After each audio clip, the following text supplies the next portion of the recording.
শিক্ষার্থী ও সাধারণ মানুষের সঙ্গে অভ্যুত্থানে শামিল ছিলেন দেশের তারকা অভিনয় ও সঙ্গীত শিল্পীরা। তারকারা নিজেদের শুধু সামাজিক যোগাযোগ মাধ্যমে বেঁধে রাখেনি, নেমে এসেছিলেন রাজপথে। এখনও নানা ইস্যুতে তারা রাজপথেই অবস্থান করছেন। তারই অংশ হিসেবে ১০ আগস্ট বিকেল নাগাদ শহীদ মিনার প্রাঙ্গণে এক হয়েছিলেন শিল্পীদের একাংশ।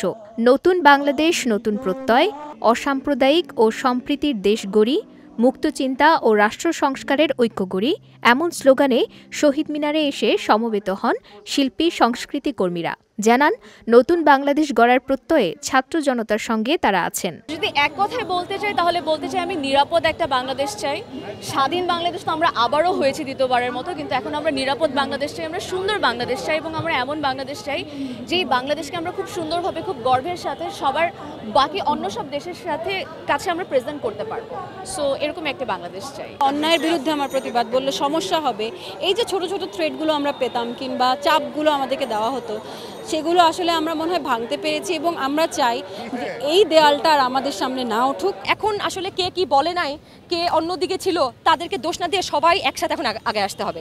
এখন ওই খোঁচাখুচিরও জায়গা নাই এখন আমাদের আর ওদেরকে আক্রমণ করা, প্রতিশোধ নেওয়া এটা তো নাই। তারা সবাই আমাদের বাংলাদেশের জনগণ। সংস্কৃতি কর্মী ছাড়াও এই সমাবেশে উপস্থিত ছিলেন শিক্ষার্থীদের একাংশ। অনুষ্ঠানে তারা সবাই একসঙ্গে দেশের গান পরিবেশন করেন। সমাবেশ শেষ হয় জাতীয় সঙ্গীত পরিবেশনের মধ্য দিয়ে।